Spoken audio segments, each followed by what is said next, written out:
నమస్తే. Breaking news. కవిత తెలంగాణ రాష్ట్ర సేనని party ప్రకటించింది. కానీ ఎన్నికల కమిషన్ రక్షణ సేనగా గుర్తింపు వేయలే, ఆమోదముద్ర ఏమీ వేయలేదు. పబ్లిక్ నోటీస్కు ఆ రకంగా పెట్టింది పేరు ఓన్లీ. అంటే టెక్నికల్గా లీగల్గా ఇంకా ముద్ర వేయలేదు, కేవలం పబ్లిక్ నోటీస్ మాత్రమే. అది పబ్లిక్లకు పోవడానికి తర్వాత ఏంది, ఒక 30 రోజుల్లోపు అభ్యంతరాలను స్వీకరించి పరిశీలించి అప్పుడు ఆమోద ముద్ర వేస్తుంది. దేనికి? తెలంగాణ రక్షణ సేనకు. అసలు కవిత ఆ రోజు చెప్పింది ఏంది? తెలంగాణ రాష్ట్ర సేన టీఆర్ఎస్. ఎన్నికల సంఘం ఏంది? తెలంగాణ రక్షణ సేనగా వాళ్ళు ఒక నోటీస్ పంపినారు ఎలక్షన్ కమిషన్ ఆఫ్ ఇండియా. ఏంటంటే టెక్నికల్గా లీగల్గా ఇది ఆమోద ముద్ర కాదు. ఏది? తెలంగాణ రక్షణ సేన అనేది ఎలక్షన్ కమిషన్ ఆఫ్ ఇండియా ఇచ్చింది. ఈ పేరుతో పబ్లిక్ నోటీస్ ఇచ్చేందుకు మాత్రమే అనుమతి. ఓకేనా?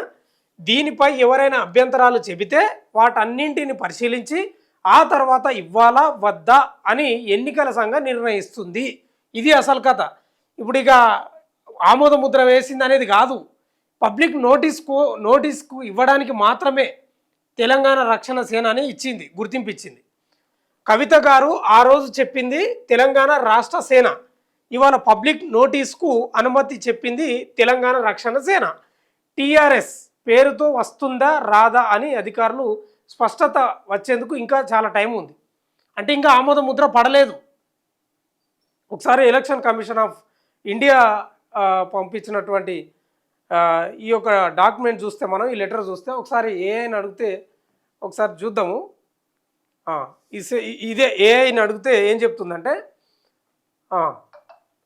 భారత ఎన్నికల సంఘం నిర్వచన్ సదన్ అశోక్ రోడ్ న్యూఢిల్లీ 110001. తేదీ వచ్చేసి 28 ఏప్రిల్ 2026. ఇక ఫైల్ నెంబరు 56/13/2026/PPS1 కు శ్రీమతి కల్వకుంట్ల కవిత గారికి తెలంగాణ ప్రజా జాగృతి ద్వారా house number 8-316/6/316/6H, survey number 129/54, road number వచ్చేసి 14 Banjara Hills, Hyderabad Telangana 500034. Election commission of India ఇచ్చిన అంశం అది. విషయం వచ్చేసి తెలంగాణ ప్రజా జాగృతిను రాజకీయ పార్టీగా నమోదు చేసేందుకు representation of the people act 1951లోని సెక్షన్ 29A ప్రకారం చేసిన దరఖాస్తు సంబంధించి, మేడం మీరు 23/4/2026 తేదీన చేసిన దరఖాస్తును పరిశీలించి మీరు ప్రతిపాదించిన తెలంగాణ రక్షణ సేన అనే పేరును పత్రికల్లో ప్రజా ప్రకటన కోసం ప్రచురించేందుకు అనుమతి ఇవ్వబడిందని తెలియజేస్తున్నాము. అంటే ఇప్పుడు ఎలక్షన్ కమిషన్ తెలంగాణ రాష్ట్ర సేనగా ఇయ్యలేదు, పత్రికల్లో ప్రకటన ఇవ్వడానికి, పబ్లిక్లోకి తీసుకుపోవడానికి రక్షణ సేనగా ఇచ్చింది. ఇంకేమంటుంది? మీరు ఆమోదించబడిన తెలంగాణ రక్షణ సేన పేరుతో మీ సంఘం గురించి ప్రజా ప్రకటనను తప్పనిసరిగా ప్రచురించాలి. ఈ ప్రకటనను 2 జాతీయ పత్రికల్లోనంట, 2 స్థానిక పత్రికల్లో, అంటే పార్టీ ప్రధాన కార్యాలయం ఉన్న రాష్ట్రంలో ప్రచురించాలి. దీనివల్ల ఎవరైనా ఆ పేరుపై అభ్యంతరం ఉంటే వారు 1 నెల, అంటే 30 రోజులు, 1 నెల లోపల ఎన్నికల సంఘానికి లేఖ ద్వారా లేదా ఎలక్షన్ వెబ్సైట్ ఏదో ఉంది దానికి మెయిల్ ద్వారా తెలియజేయగలరు. ఇక రెండో అంశం వచ్చేసి పత్రికల్లో ప్రచురణ.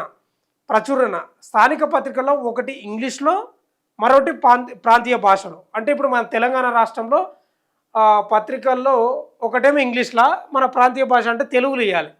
ఇక జాతీయ పత్రికల్లో అయితే ఒకటి హిందీలో, మరొకటి ఇంగ్లీష్లో ఉండాలి.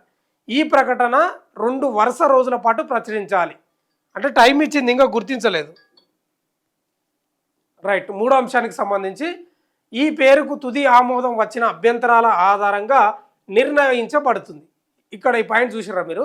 ఈ పేరుకు తుది ఆమోదం అంటే వచ్చిన తర్వాత అభ్యంతరాలు ఏమున్నాయి అవన్నీ పరిశీలించి, ఎవరు అబ్జెక్షన్ చేస్తున్నారు, ఎవరు అడ్డుకుంటున్నారు, ఏం ప్రాబ్లం అవుతుంది, ఇవన్నీ పరిశీలించి అప్పుడు ఆమోద ముద్ర వేయడానికి నిర్ణయించబడుతుందట.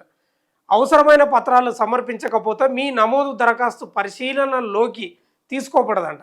అవసరమైన పత్రాలు సమర్పించకపోతే మీ నమోదు దరఖాస్తు పరిశీలనలోకి తీసుకోబడదు. ప్రచురించిన ప్రకటనను A4 సైజ్ పేపర్పై అతికించి ప్రచురించిన అన్ని పత్రికల ఒరిజినల్ కాపీలు ఎన్నికల సంఘానికి సమర్పించాలి. ఇదంతా ఎవరు చేయాలి? కవిత చేయాలి. రైట్. ఐదో అంశం చూస్తే అదనంగా అనెక్జర్ 1 ఫార్మాట్లో కొత్త దరఖాస్తు మరియు పార్టీ రాజ్యాంగాన్ని ఆమోదించిన పేరుతో ఎన్నికల సంఘం మార్గదర్శకాలకు అనుగుణంగా సమర్పించాలి. ఇంకా వివరాలకి ఏదో వెబ్సైట్ ఇచ్చారు ఎలక్షన్ కమిషన్ది. ఇంకా మీకు కావాలంటే దీన్ని short news format, poster caption, YouTube thumbnail టెక్స్ట్గా కూడా మార్చి ఇస్తానని ఏఐ చెప్తుంది. చివరిగా చూస్తే ఆరో అంశం, పైన పేర్కొన్న అన్ని పత్రాలు మరియు వివరాలు ఈ లేఖ జారీ చేసిన తేదీ నుండి 30 రోజుల లోపు కమిషన్కు అందకపోతే పార్టీ నమోదు కేసు మరింత సమాచారం ఇవ్వకుండా మూసివేయబడుతుందని ఇక్కడ ద్వారా తెలియజేయబడుతుంది. పైన పేర్కొన్న వివరాలు అందిన తర్వాత మాత్రమే మీ పార్టీ నమోదు అంశాన్ని పరిశీలించబడుతుంది. మీ విశ్వాసపూర్వకంగా మనీష్ కుమార్, అండర్ సెక్రటరీ. ఆయన ఫోన్ నెంబర్ ఇది, ఫోన్ నెంబరు ఇది. చీఫ్ ఎలక్టోరల్ ఆఫీసర్ తెలంగాణ సమాచారం కోసం guideline.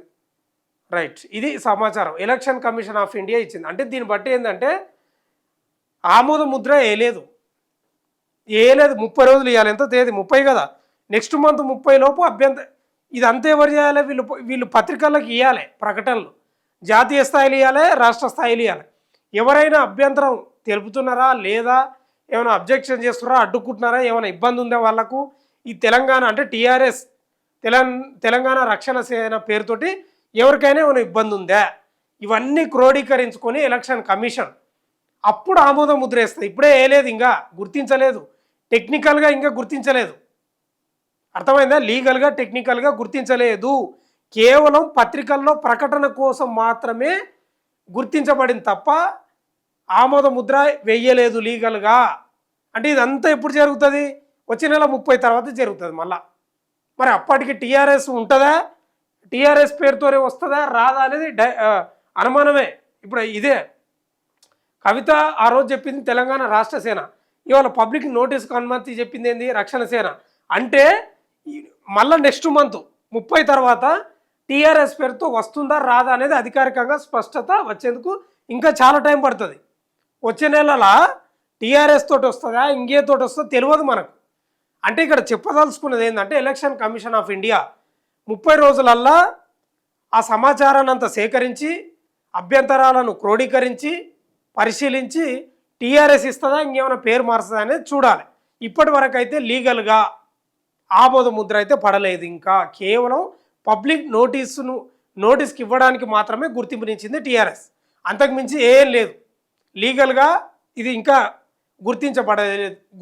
గుర్తించబడలేదు election commission of India నుంచి. చూద్దాం ఏం జరుగుతుందో. ఇప్పుడు కవిత పత్రిక ప్రకటనలో ఇవ్వాలి. ఇప్పుడు మన తెలంగాణ పత్రికల్లో, నేషనల్ పత్రికల్లో కూడా ఇవ్వాలి. దేశవ్యాప్తంగా ఎవరైనా అబ్జెక్షన్ చేస్తున్నారా లేదా మన రాష్ట్రంలో ఎవరైనా అబ్జెక్షన్ చేస్తున్నారా, ఇవంతా కథ నడిచే వరకు ఇంకా నిలబడుతుంది. మరి టీఆర్ఎస్ ఇస్తుందా ఇంకేమిస్తుందో వేచి చూడాలి. చూద్దాం ఏం జరుగుతుందో. చూస్తూనే ఉండండి మన తొలి వెలుగు.